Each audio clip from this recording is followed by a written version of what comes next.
Assalamualaikum warahmatullahi wabarakatuh. Hari ini kami dari kelompok 3 akan membahas salah satu materi yang terdapat pada mata kuliah Geometri Transformasi, yaitu refleksi geser. Sebelumnya, perkenalkan terlebih dahulu anggota-anggota dari kelompok 3, yaitu ada Anissa Lela Ramadina, Melinda Febrianti, Rohma Nurjana, dan Siti Nadiatul Istiqomah. Isometri yang telah kita pelajari sebelumnya yaitu ada pencerminan, setengah putaran, rotasi, dan translasi. Pada bahasan materi sebelumnya, kita telah mengetahui bahwa komposisi dua translasi adalah sebuah translasi. Komposisi dua refleksi garis adalah sebuah translasi atau sebuah rotasi. Komposisi dua rotasi adalah sebuah translasi atau sebuah rotasi. Dan komposisi sebuah rotasi dan sebuah translasi adalah sebuah rotasi. Definisi 6.1. Pemetaan gamma disebut refleksi geser apabila ada garis V dan sebuah ruas garis berarah AB yang sejajar V sehingga gamma sama dengan gamma AB komposisi mu V, atau refleksi geser sama dengan pencerminan V dilanjut dengan translasi AB. Dengan V disebut sumbu refleksi geser. Sebuah transformasi R dinamakan refleksi geser apabila ada garis G dan sebuah ruas garis berarah AB yang sejajar G, sehingga R sama dengan geseran AB dikali MG. Garis G ini dinamakan sumbu refleksi geser. Oleh karena setiap translasi dapat diuraikan menjadi hasil kali dua refleksi garis, maka suatu refleksi geser dapat ditulis sebagai hasil kali 3 refleksi garis. Perhatikan penjelasan berikut ini.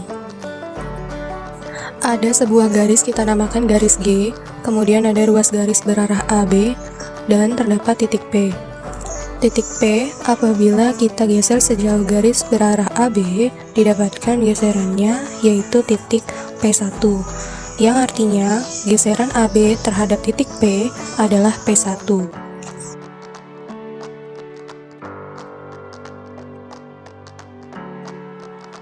Kemudian, titik P1 kita cerminkan terhadap garis G, didapatkan cerminannya atau bayangannya adalah titik P1 aksen. Nah, P1 aksen inilah yang disebut sebagai refleksi geser dari titik P. Mengapa dinamakan refleksi geser dari titik P? Karena kita lihat saja, titik P jika kita cerminkan terhadap garis G, maka pencerminannya adalah P aksen. Lalu kita geser titik P aksen sejauh ruas garis berarah AB sehingga didapatkan P1 aksen. Inilah sebabnya P1 aksen merupakan refleksi geser dari titik P dengan garis G yang merupakan sumbu refleksi geser.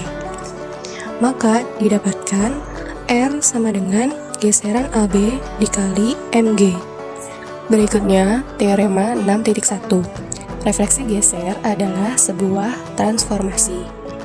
Untuk membuktikan teorema di atas, kita akan menggunakan sifat-sifat komposisi dari transformasi, translasi AB, dan pencerminan V. Translasi AB sudah dibuktikan merupakan transformasi, demikian juga refleksi atau pencerminan V. Menurut teorema, komposisi transformasi adalah juga transformasi. Jadi, karena refleksi geser sama dengan pencerminan V dilanjut dengan translasi AB, maka refleksi geser adalah transformasi. Selanjutnya, teorema 6.2. Refleksi geser adalah sebuah isometri. Sekarang akan kami perlihatkan bahwa refleksi geser adalah isometri dengan menggunakan bantuan aplikasi GeoGebra. Ada sebuah garis vertikal yang kita namakan garis V, kemudian juga ada ruas garis berarah AB. Maka apabila P dan Q merupakan dua titik tertentu, kita dapat menentukan peta dari kedua titik tersebut dengan mencerminkan masing-masing titik dengan garis V, kemudian ditranslasikan sejauh ruas garis berarah AB. Titik P kita cerminkan terhadap garis V, didapatkan hasil pencerminannya adalah P aksen. Lalu kita translasikan sejauh ruas garis berarah AB dan didapatkan petanya yaitu P double aksen.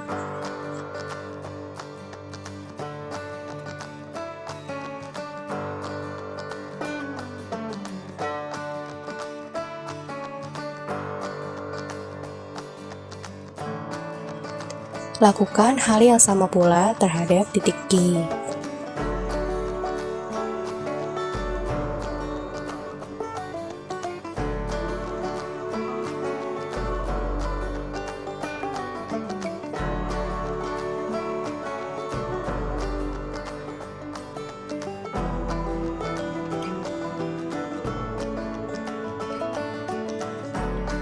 Setelah itu, kita akan menentukan apakah refleksi geser adalah sebuah isometri.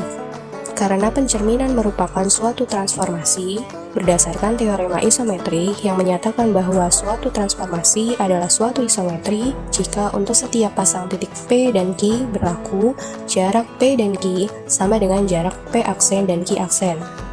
Begitu pula dengan translasi, di mana translasi juga merupakan suatu transformasi. Maka jarak P aksen dan Q aksen sama dengan jarak P double aksen dan Q double aksen. Maka dengan menggunakan sifat transitif diperoleh P Q sama dengan P double aksen Q double aksen. Hal ini berarti refleksi geser adalah sebuah isometri. Selanjutnya ada teorema 6.3. Refleksi geser merupakan isometri lawan. Karena translasi merupakan isometri langsung dan pencerminan merupakan isometri lawan, maka komposisi pencerminan V dikomposisikan oleh translasi AB merupakan isometri lawan. Jadi, translasi merupakan isometri lawan. Berdasarkan hal-hal itulah terbukti dari teorema 6.3. Selanjutnya ada teorema 6.4, komposisi refleksi dengan rotasi yang pusatnya tidak pada garis yang dikomposisikan adalah refleksi geser. Di atas telah diperlihatkan bahwa komposisi antara rotasi A2 dan pencerminan S, yaitu pencerminan S dikomposisikan rotasi A2 atau rotasi A2 dikomposisikan oleh pencerminan S. Jika A bukan anggota S, menghasilkan sebuah refleksi geser. Hal ini juga mengakibatkan teorema 6.5, yaitu teorema akibat jika ruas garis berarah AB tidak tegak lurus terhadap garis S yang diketahui, maka komposisi translasi AB dengan refleksi S adalah refleksi geser. Bukti, buat titik C, elemen S dan ruas garis CD sama dengan ruas garis AB. Bila E adalah titik tengah CD, buat garis T melalui C dan garis R melalui E. Masing-masing tegak lurus ruas garis CD. Nah, menurut teorema, translasi AB sama dengan pencerminan T dikomposisikan pencerminan R, sehingga pencerminan S dikomposisikan oleh translasi AB sama dengan pencerminan T dikomposisikan pencerminan R dikomposisikan pencerminan S sama dengan pencerminan R dikomposisikan pencerminan S dikomposisikan pencerminan T sama dengan rotasi C2 dikomposisikan pencerminan R. Dengan per V adalah 2 kali ukuran sudut dari garis S ke garis T. Menurut teorema 6.4, rotasi C2 dikomposisikan pencerminan R adalah refleksi geser. Bagaimana bila komposisinya yang dibentuk adalah translasi AB dikomposisikan oleh pencerminan S? Kita harus merubah posisi R dan T agar komposisinya dapat disederhanakan. Buatlah titik E elemen S sehingga E tengah-tengah segmen berarah CD di mana ruas garis CD sama dengan ruas garis AB.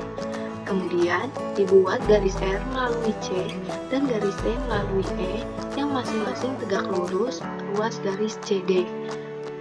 Menurut teorema 4.3, translasi AB sama dengan pencerminan T dikomposisikan oleh pencerminan R, sehingga translasi AB dikomposisikan pencerminan S sama dengan pencerminan S dikomposisikan pencerminan R dikomposisikan pencerminan T sama dengan pencerminan T dikomposisikan pencerminan S dikomposisikan pencerminan R sama dengan rotasi E2 dikomposisikan oleh pencerminan S dengan per V adalah 2 kali ukuran sudut dari T ke S.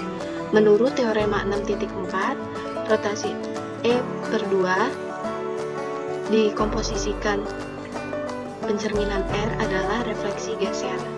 Kita masuk ke contoh soal yang pertama. Diketahui titik A 2,3, titik B 6,4, di mana T sama dengan XY, di mana Y sama dengan 0, dan translasi sama dengan pencerminan T dikomposisikan oleh translasi AB. Tentukan nilai dari 1,2. Jawab, translasi 1,2 sama dengan pencerminan T dikomposisikan translasi AB, di mana nilai translasi AB ini sama dengan 1,-2, sehingga 6 dikurang 2 ditambah 1, 4 ditambah 3 dikurang 2, yang dimana hasil akhir dari translasi 1,2 sama dengan 5,5. Selanjutnya adalah teorema 6.6, yaitu jika ruas garis berarah AB tegak lurus terhadap garis S yang diketahui, maka komposisi translasi AB dengan refleksi S adalah pencerminan. Buktinya, yang pertama adalah kita buat titik C dulu. Titik C pada S, kemudian kita dapat buat garis CD sama dengan sinar garis AB. Bila E merupakan titik tengah dari garis CD, maka buat garis R yang tegak lurus dengan garis CD melalui E. Menurut teorema translasi AB, yaitu refleksi R yang dikomposisikan dengan refleksi S, sehingga translasi AB dikomposisikan dengan refleksi S, hasilnya adalah refleksi dari R yang dikomposisikan dengan S, kemudian dikomposisikan lagi dengan S, maka ini kita dapat menggunakan sifat asosiatif, dan hasilnya adalah refleksi R. Bila komposisi yang dibuat adalah refleksi R yang dikomposisikan dengan translasi AB, maka kedudukan garis R ini harus dibuat sedemikian rupa sehingga translasi dari AB itu sama dengan dari komposisi refleksi S dengan refleksi R, sehingga refleksi S yang dikomposisikan dengan translasi AB itu hasilnya adalah berhubung translasi dari AB ini sudah diketahui di sini adalah komposisi S adalah komposisi refleksi S dengan R, maka kita dapat menggunakan sifat asosiatif dan hasilnya R, sehingga terbukti bahwa jika ruas garis berarah AB itu tegak lurus terhadap garis R yang diketahui, maka komposisi translasi AB dengan refleksi S adalah pencerminan. Lanjut ke teorema 6.7. Misal diketahui 3 buah garis R, S, dan T yang ketiganya tidak kongruen atau tidak melalui satu titik dan tidak ketiganya sekaligus sejajar, maka komposisi refleksi terhadap ketiga garis itu adalah suatu refleksi geser. Maka kita dapat buktikan dengan gambar ini, andaikan komposisi 3 pencerminan tersebut adalah komposisi refleksi R dengan komposisi refleksi S dan komposisi refleksi T, ada 2 kasus yang dapat terjadi, yaitu ketiga garis tersebut tak ada yang sejajar dan 2 di antara ketiga garis tersebut tidak sejajar. Nah, kasus pertama, ketiga garis yang tak sejajar, misal himpunan A ini merupakan irisan S dengan T, dan himpunan B merupakan irisan dari T dengan R. Nah, di sini T dan di sini R. Dan himpunan C ini merupakan irisan dari R dengan S. Nah, dengan A tidak sama dengan B, tidak sama dengan C. Menurut teorema, karena S dan T ini berpotongan di A dan menyudut setengah pi1, maka rotasi dari A pi1 yaitu refleksi S yang dikomposisikan dengan refleksi T. Sehingga refleksi R dikomposisikan refleksi S dikomposisikan dengan refleksi T ini merupakan refleksi R yang dikomposisikan dengan rotasi A pi1. Menurut teorema, refleksi R dikomposisikan dengan rotasi A pi1 ini merupakan refleksi geser. Nah, untuk kasus yang kedua, kita dapat menggambarkannya ke dalam bentuk garis yang sejajar. Kita andaikan bahwa S ini sejajar dengan T, dengan R memotong S di A, dan memotong T di B, dan menurut teorema, karena R ini berpotongan dengan S di A, dan misal menyudut setengah pi1, maka refleksi R, komposisi refleksi S itu adalah rotasi dari A pi1. Nah, jadi refleksi dari R yang dikomposisikan dengan refleksi R, komposisi refleksi T adalah rotasi dari A pi1 dikomposisikan dengan refleksi T. Menurut teorema, rotasi dari A pi1 dikomposisikan dengan refleksi T merupakan suatu refleksi geser. Maka dari itu, refleksi dari R dikomposisikan refleksi S dikomposisikan refleksi T adalah refleksi geser. Nah, yang ini balik lagi ke yang tadi di teorema sebelumnya. Yang ini. Nah, sama halnya penggunaannya ada di kasus 2. Nah, selanjutnya ini ada teorema 6.8. Diberikan translasi refleksi geser dan P adalah sembarang titik. Dan bila V itu adalah sumbu simetri geser translasi, maka V melalui titik tengah garis PP aksen dengan P aksen ini adalah translasi terhadap P.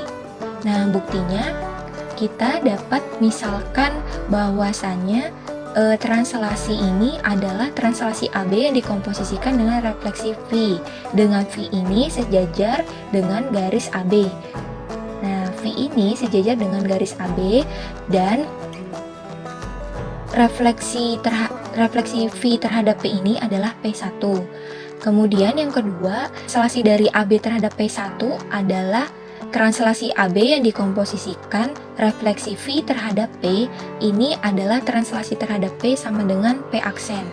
Nah, menurut definisi, maka sinar garis AB ini sama dengan garis dari P1, mana P1 dengan P aksen.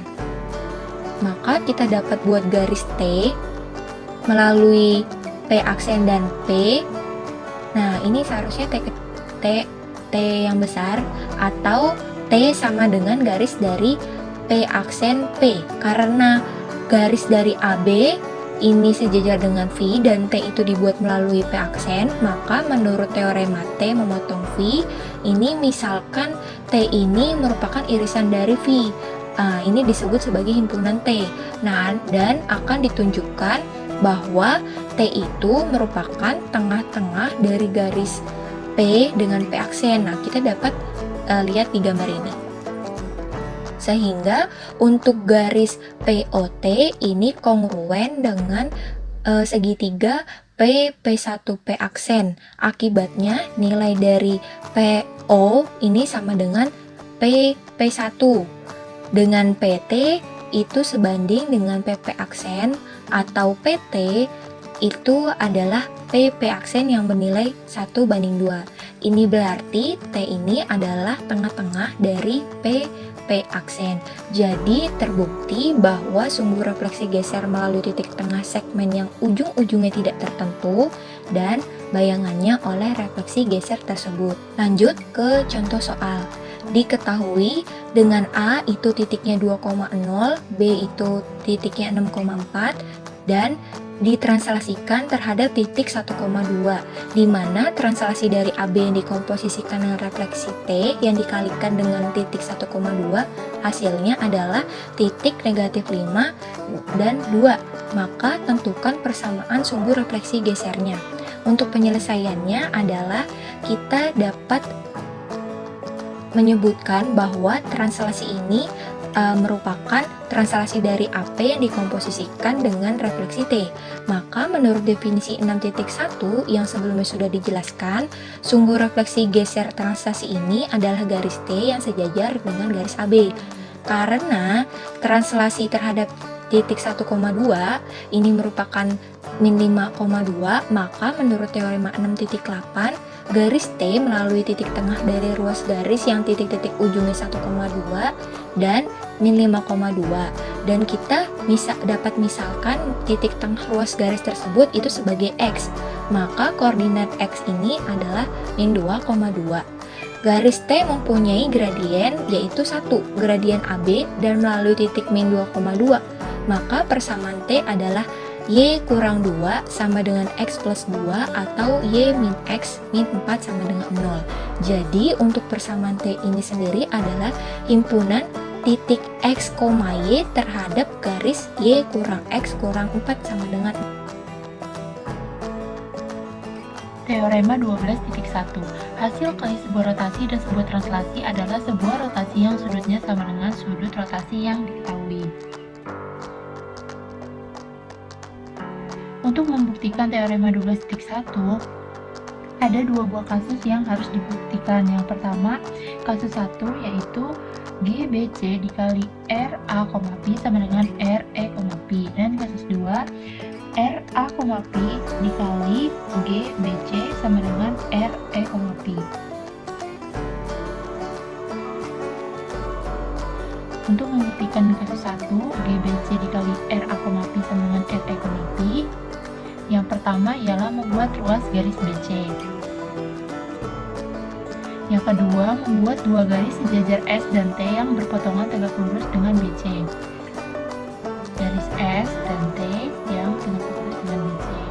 Lalu ketiga, tarik garis PQ yang sejajar dengan BC, memotong garis S di P dan memotong garis T di Q. Selanjutnya menarik garis R, memotong garis S di titik A, dan besarnya sudut R ke S adalah setengah pi. Perpanjang garis R sehingga memotong garis di T di titik E. Jelas diperoleh sudut dari R ke T adalah setengah pi.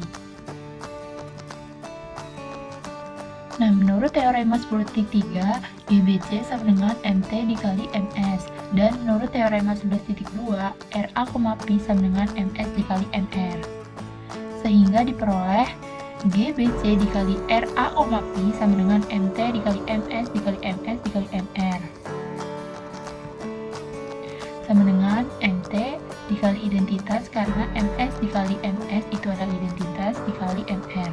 Maka MT dikali MR sama dengan RE, Pi. Jadi GBC dikali RA, Pi sama dengan RE, Pi. Terbukti.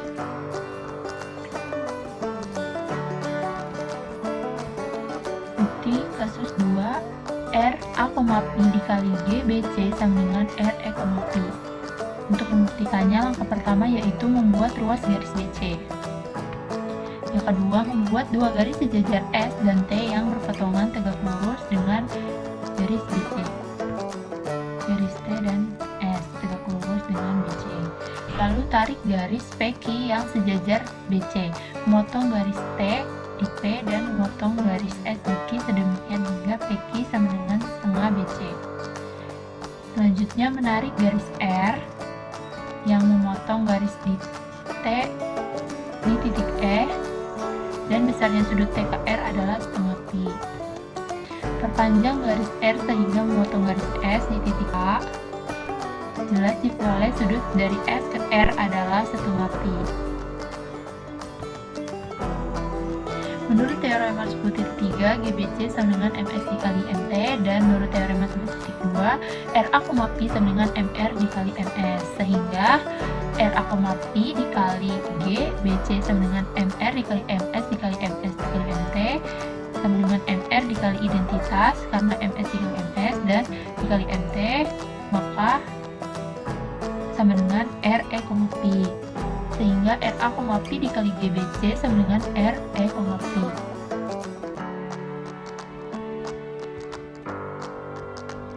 Jadi terbukti bahwa GBC dikali RA, Pi sama dengan RA, Pi dikali GBC sama dengan RE, Pi.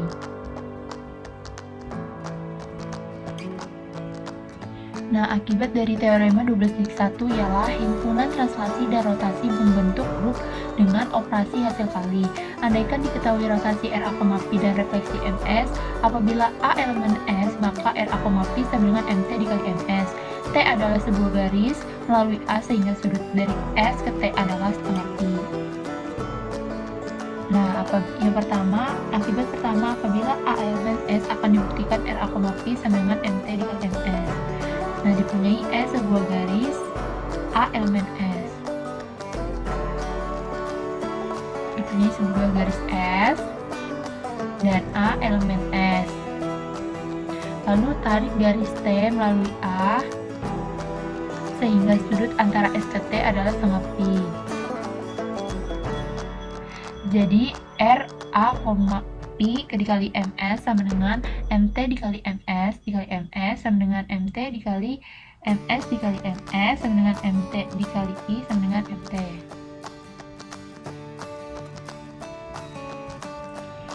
Akibat yang kedua, andaikan A bukan elemen dari S.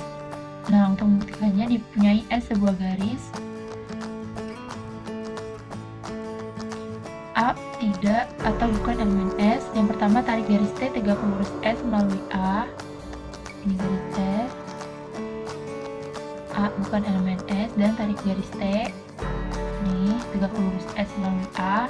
Lalu tarik garis R melalui A sehingga sudut antara R ke T setengah pi.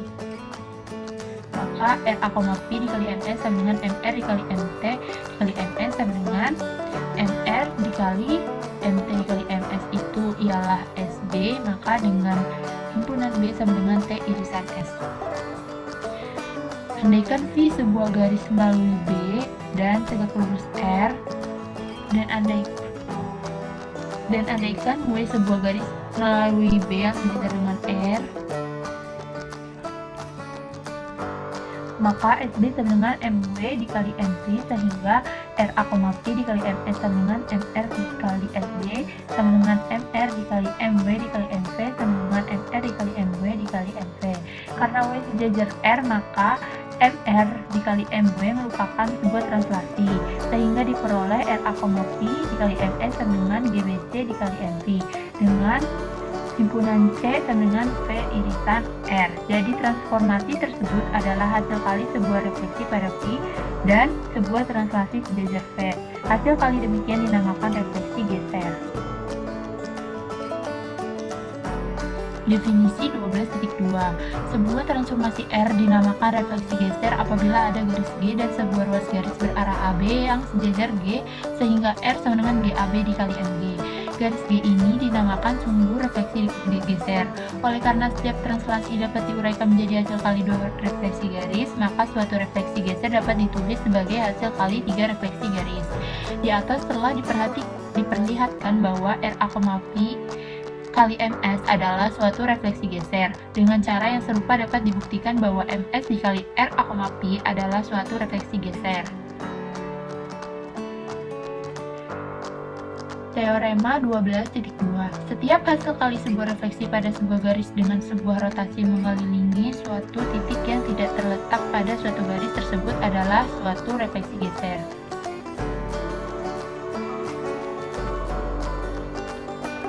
Untuk membuktikannya, diketahui refleksi MS dan rotasi RA, Pi, andaikan T sebarang garis melalui S dan R garis melalui A sehingga besarnya sudut adalah setengah pi, sehingga MS dikali RA, Pi sama dengan MS dikali T dikali MR.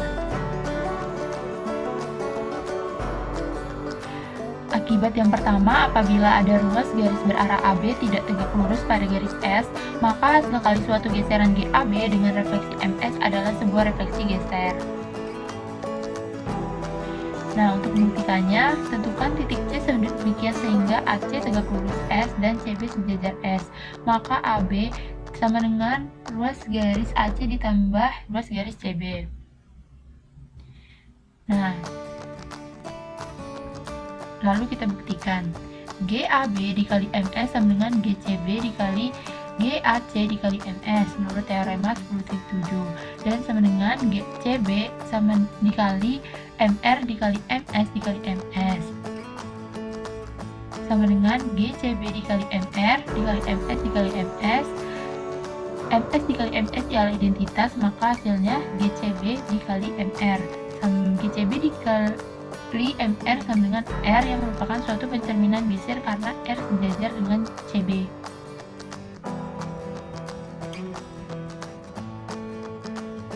Akibat yang kedua ialah apabila ada garis R, S, dan T tidak berpotongan pada suatu titik dan tidak ada pasangan yang sejajar, maka setiap hasil kali refleksi MR, MS, dan MT adalah suatu refleksi geser.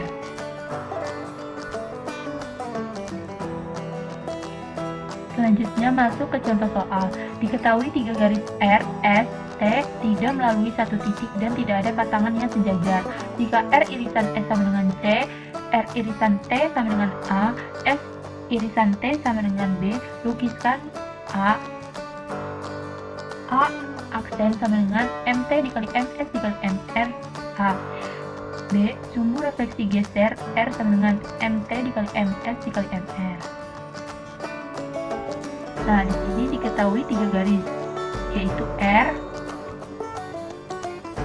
S, dan T. Tidak melalui satu titik dan tidak ada pasangan yang sejajar. R, S, dan T tidak sejajar. Lalu jika R irisan S sama dengan C, R irisan T sama dengan A, dan S irisan T sama dengan B.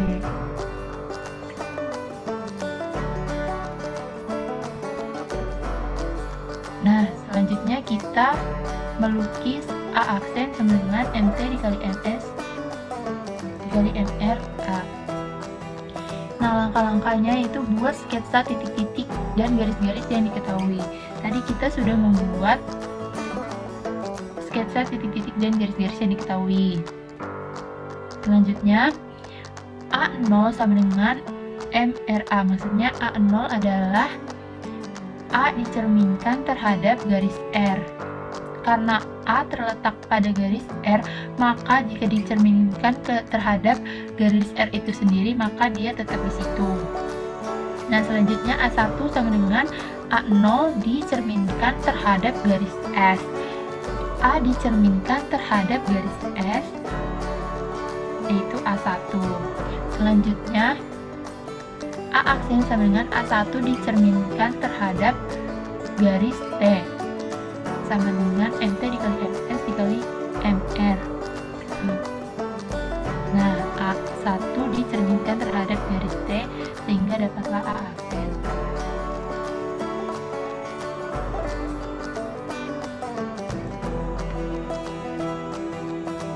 Selanjutnya membuktikan sumbu refleksi geser R sama dengan MT dikali MS dikali MR. Langkah-langkah yang pertama yaitu buat sketsa titik-titik dan garis-garis yang diketahui. Nah, tadi kita sudah membuat sketsa titik-titik dan garis-garis yang diketahui. Untuk titik A juga sudah diketahui. Nah, untuk titik B, B0 sama dengan titik B dicerminkan terhadap garis R. Nah, jadilah B0.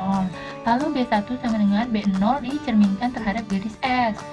Nah, jadilah B1 atau sama dengan titik B dicerminkan terhadap garis R, dicerminkan lagi terhadap garis S. B aksen sama dengan titik B1 dicerminkan terhadap garis T. Sehingga atau sama saja dengan titik B dicerminkan terhadap garis R, dicerminkan lagi terhadap garis S, dan dicerminkan lagi terhadap garis T. Untuk titik C, C0 sama dengan C dicerminkan terhadap garis R. Nah, karena titik C berada di garis R, maka titik C itu dicerminkan terhadap dirinya sendiri, yaitu tetap di situ titik C-nya. Nah, begitu pula dengan jika C1 sama dengan C0 dicerminkan terhadap garis S. Karena C terdapat di garis S, maka ia akan berada pada titik itu sendiri, yaitu tidak dicerminkan lagi. Lalu C aksen sama dengan titik C1 dicerminkan terhadap garis T. Atau sama saja dengan titik C dicerminkan terhadap garis R, dicerminkan lagi terhadap garis S, dan dicerminkan lagi terhadap garis T. Nah, selanjutnya cari titik tengah antara A aksen, BB aksen, dan CC aksen. Untuk AA aksen, titik tengahnya di situ, titik BB aksen, dan titik tengah CC aksen. Lalu hubungkan titik tengah tersebut menjadi sebuah garis. Kita hubungkan titik-titik yang refleksi menjadi sebuah garis. Nah, sehingga diperoleh sumbu refleksi R, sehingga terbukti bahwa sumbu refleksi geser R sama dengan MT dikali MS dikali MR.